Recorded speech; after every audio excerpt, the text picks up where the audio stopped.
लहानपणी बापाच्या खांद्यावर बसून आपण देवाला शोधत होतो. बालमनाला कुठं काय माहीत होते हो, ज्याच्या खांद्यावर आपण बसलोय तोच तरी देव आहे. आपल्यासाठी तोट्यात जाणारा जगातील सगळ्यात मोठा व्यापारी म्हणजे आपला बाप असतो. आपल्या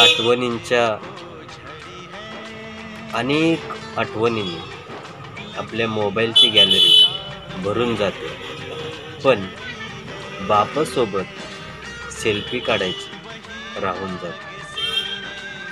बाप हा बापच असतो, आपल्या जीवनात प्रकाश देणारा सूर्य असतो.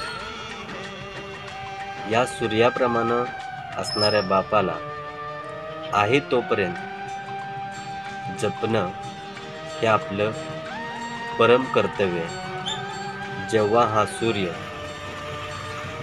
मावळतो ना, तेव्हा त्या जीवनामध्ये सर्वत्र अंधार पसरतो. म्हणून ह्या प्रकाशाला आपण जपलं पाहिजे. रामकृष्ण.